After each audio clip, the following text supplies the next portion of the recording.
Welcome to the Thrive in Fashion podcast, where we explore the role of the fashion buyer, the knowledge and skill sets required for success, and the impact of the role in your retail business.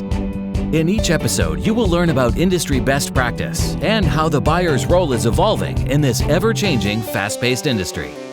And now, here is your host, a fashion industry expert with over 20 years of experience, Elisabeth Mac Hale. When supply chain disruptions happen, it's not the crisis itself. It's actually how you respond as a fashion buyer that demonstrates your ability for strategic thinking.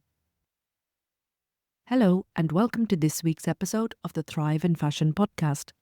I'm Elisabeth Mac Hale, and today we're looking at what happens to your commercial thinking when you are under real pressure.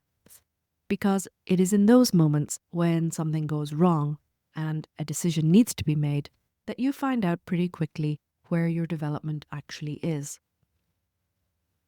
Over the past week, like everyone, I've been watching the news headlines about strikes and attacks unfolding across the Middle East.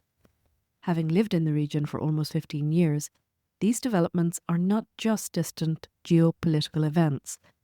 They are upheavals affecting places and communities I know personally. However, the world's commercial systems don't stop during geopolitical upheaval.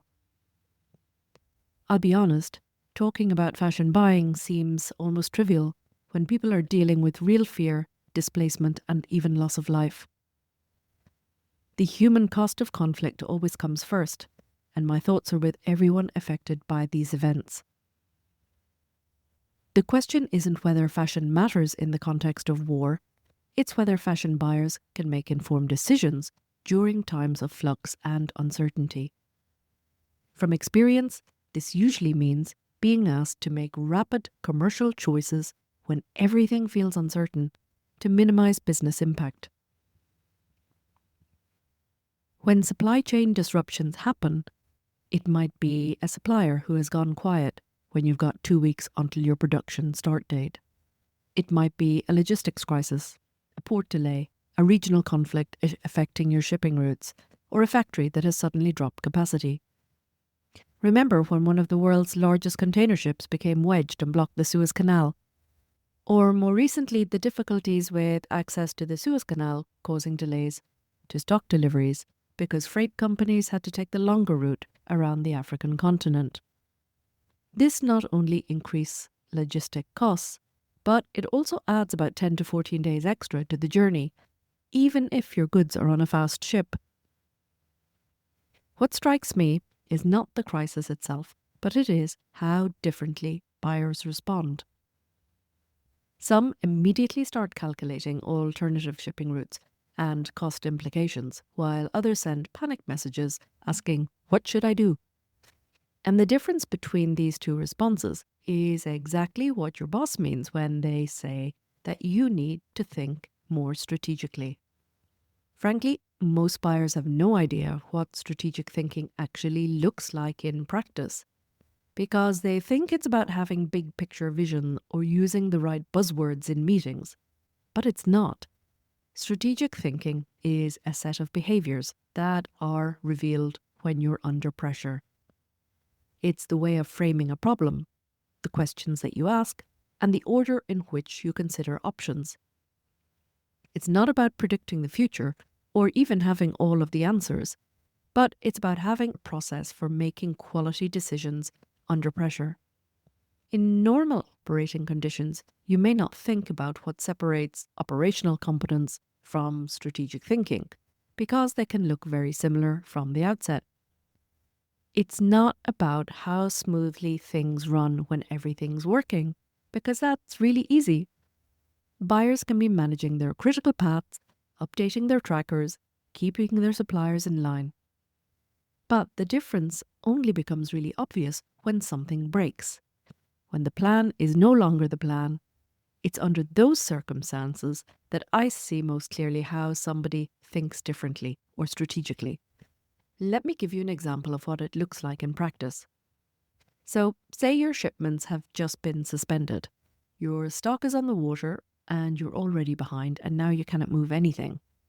You pick up the phone to supply chain or your freight forwarder. You email the supplier, you wait to hear back, you let your manager know there's a problem, and put together a list of what's affected. Your focus here is on immediate questions. Can we find another route? How long will this take? What happens next? Now, none of that is wrong. It's a normal response. But it's reactive, which means you are waiting for information before you can form a view and responding to the situation one step at a time as it unfolds. Here is where strategic thinking looks different from good project management. So instead of reacting to information as it arrives, you are systematically working through what needs to happen across 3 clear timeframes. So the first is your immediate priority, the decisions that need to be made in the next 48 or 72 hours to minimize disruption. What is actually at risk now? What do you need to know in order to act? And who needs to be in that conversation today? This is not about having all the answers immediately, but it is about identifying the right questions quickly and getting the right people working on them. The second is your short-term picture. What needs to happen over the next 6 to 8 weeks to protect your commercial targets? This is where you start working across the business with your merch team on revised launch dates and which styles are genuinely critical versus what can absorb a delay. You work with finance on the margin implications. So, do you look at rerouting your goods, absorb additional cost, or are you factoring in a markdown later in the season? The key here is that you're not just passing information between teams, but you're having those conversations with a commercial view on what matters most and why. You're prioritizing. The third is your financial exposure, and this runs across everything. Before you pick up the phone to anyone, you need to know the value of what is at risk. What stock is in production? What is in transit? What shipments are due in the next 30 days? Not a panicked email asking, "Are we okay?" but specific questions that give you the commercial picture. What is the status of your confirmed orders? What is currently moving? What does a delay of 2 weeks or 4 weeks or longer actually mean for your margin and sell-through? How will it impact your business? Then, once the immediate situation is resolved, there is a fourth conversation worth having. What does this tell you about your supply chain resilience? So, if one disruption created this level of exposure, what does it mean for how you source and plan in future seasons? The learning is part of your commercial development as a buyer, not just a post-mortem for the business. Actually, these learnings are what fashion buyers do every season, where you do assess not just your sales performance, but also how your logistics and supply team delivered. That's the difference between a reactive response and a strategic one. A reactive buyer gathers information first and forms a view when enough of it has arrived, whereas a strategic or commercially thinking buyer identifies what the situation means commercially and then gathers the information they need to act on it. One is responding to the situation, the other is defining what the situation means before doing anything else. That way of thinking, commercial framing first and then action, can be learned.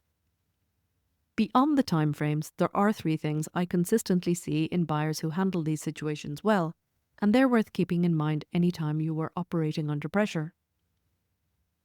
The first is knowing what you can control and what you cannot. So you cannot control geopolitical tensions, a factory going quiet, or a shipping route closing. But you can control how quickly you gather information, how clearly you communicate with your team, how you systematically work through your options. Focusing your energy there rather than on things outside your influence is what keeps you effective when everything feels uncertain.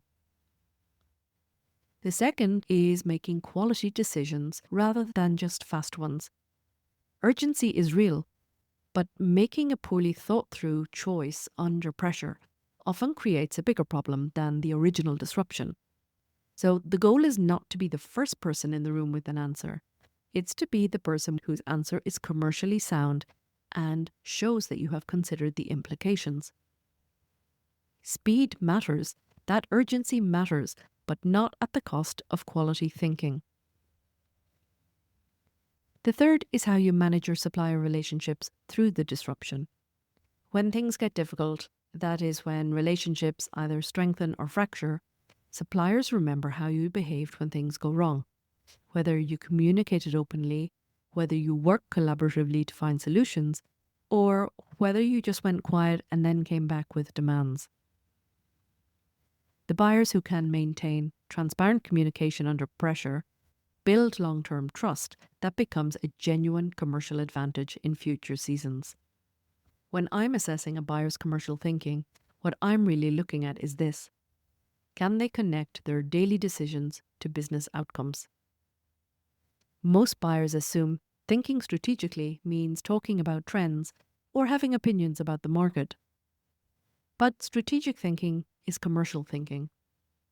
It's understanding that every decision you make has a ripple effect, whether that's on margin, on cash flow, on stock turn, on the customer experience.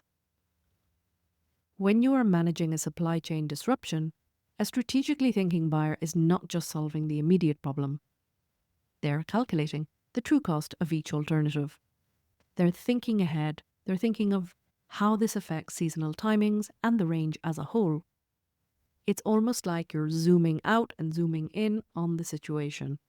And sometimes, not always, asking whether this disruption creates an opportunity to test a new supplier, to open up a sourcing route maybe that you haven't used already, to build resilience into the supply base that was not there before. And that's the difference between managing a crisis and learning from it. The next time something goes wrong in your buying office, and something will, I want you to use it as a deliberate test of your own thinking. Ask yourself, what is the first question I'm reaching for? Is it an operational question? That is, what has happened? What do I need to find out? Or is it a commercial question? What is the financial exposure and what decision needs to be made? If this episode made you wonder where exactly your commercial skills are right now, I have a free buyer-ready assessment on the website.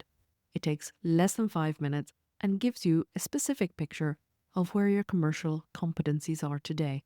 And the link is in the show notes. That's all for this week's episode. Until next time. Thank you for listening to today's episode. If you enjoyed it, make sure to like, subscribe, follow, and share the show. Until next time.